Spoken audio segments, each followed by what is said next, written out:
Good morning, boys and girls. I'm so glad you're here today. Today is such a special day because we're learning about something really cool. Are you ready? Let's talk about it. Today, we're going to be talking about a specific thing, and it's a thing we all have a problem with. Because when something goes wrong, do you sometimes have just a really bad attitude about it? I mean, you could get angry, frustrated, scared. Well, I have to admit I do. And I think of all the negative things that could happen. But what Paul says in the New Testament in the Bible is, his exact words for this is that we need to set our minds to other things. Now, I thought for a long time on what other things might be. And then I started asking myself some questions. I said, well, what if I remembered God loves us? What if I remember He could make good things happen even in bad situations? And the last thing is, what if I remember God made everything and He takes care of everything? Well, that's what our story is about today. The Bible. It's 66 books of history, stories, letters, and poetry that fit together to form God's one big story. The epic adventure of how He created us and loves us so much that He made a way to rescue us. As we travel through the Bible, from Genesis to Revelation, we discover people who met God and found their lives changed forever. Now, for an amazing story. Inspired by the book of Philippians, chapter 4, verse 8. Horatio liked to keep track of things in his head. 5 kinds of cereal in the cabinet. 17 braids on his sister Nala's head. 2 voicemail messages left on his parents' landline phone. Seriously, Mom? You are so stuck in the 1990s. Horatio was especially good at keeping track of things that went wrong. Number 1, we're out of chocolate frosted sugar bomb cereal. Horatio's mother did not always appreciate his lists. I did not buy that. Your dad bought that. Number 2, it is freezing in here. Put on a sweater. Number 3, Miss Watson is making us do a group project and they are the worst because everyone else drags me down. Horatio, can you please focus on something positive for once? Just keeping it real. Oh, I know about positive stuff. Miss Christie told us. Horatio's little sister Nala began rummaging around in the stacks of random paper on the counter. There is nothing positive about this morning, and I'm positive about that. Nala pulled out a scribbled-on handout and waved it triumphantly. Philippians 4:8. Do not read me a coloring sheet. Finally, my brothers and sisters, always think about what is true. Think about what is noble, right, and pure. Mom, make her stop bugging me. No, this is good. Think about what is lovely and worthy of respect. If anything is excellent or worthy of praise, think about those kinds of things. Horatio just glared and checked out the lunch that Mom had packed.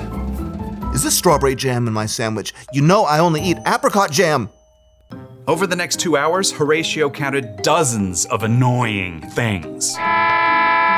Number 1, this bus stinks like dirty socks stuffed with Cheetos. Number 2, the classroom door needs some WD-40. Number 3, Miss Watson is wearing yellow, and I hate yellow. Number 4, this pencil is making a giant callus on my finger. Number 5, group projects are still the worst. Number 6, it's way too hot over here. And to make matters worse, Miss Watson had put Tish James in charge of the group. Ugh. So, we get to do a report on Cape Hatteras Lighthouse. I'll write the history, and Jordan, you can paint a picture, and Horatio, you research stuff about the land and animals around it.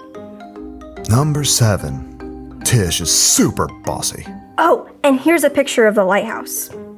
Tish held up a glossy photograph and Horatio opened his mouth, ready to complain about how boring lighthouses were. But he couldn't do it. Hatteras Lighthouse, spiraling into the sunset sky, was breathtaking. He could picture walking the beach and waves crashing as the warm light glowed overhead. And Horatio couldn't help hearing an echo of his little sister's voice. Think about what is lovely and worthy of respect. There it was, right in front of his face. Horatio found brand new thoughts forming in his brain. Hey, that looks really cool. That's amazing. It was as if a switch had flipped in Horatio's head. After seeing one good thing, he started to see more. Jordan had brought in some paintings he had done. Number 1, Jordan, you are a really great artist. Miss Watson helped Horatio solve some tough fractions by drawing a funny sketch. Number 2, Miss Watson is a super creative teacher. Mom had packed homemade cookies in Horatio's lunch. Number 3, my mom makes the best chocolate chip cookies on the planet. Who wants to share?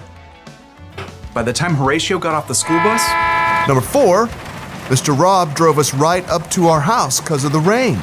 he was actually smiling. Mom met them at the door. Hey kids, how was school? At that moment, Nala shook out her wet umbrella all over Horatio. And for a moment, Horatio frowned. Nala braced herself. Sorry. Number 5, I have a closet full of dry clothes upstairs. Nala's eyebrows shot way up. What happened to you? Nothing. I just realized I've got some pretty great things to focus on. So your day went okay? Number 6, it was positively awesome.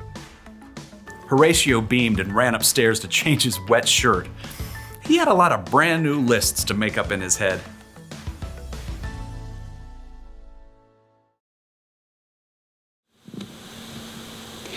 That was an amazing story, wasn't it? I mean, the little boy turned around from being negative about everything and criticizing everything to all of a sudden starting to think in positive ways and see things in a positive way. And that's the way we need to be, because God made us, He loves us, and you're a blessing to all of us. And we're a blessing to God. Let's say a quick prayer. Dear God, we're so thankful that you made us, that you gave us Jesus, and that you love us so much. We want to remember that each day and every day this week. Amen. Hi, it's Carrie and Trudy again, and Carrie wrote this song called God Watches. Sing along with us, I think you'll like it. God watches over the sparrows singing in the trees. God watches over the fish swimming in the seas. God watches over the butterflies and buzzing bees. God watches over you and me. God watches over us from above. He watches over us with His love. God watches over us night and day. He's helping us to find our way. God watches over the people that we miss. Grandpa's bear hugs and Grandma's kiss.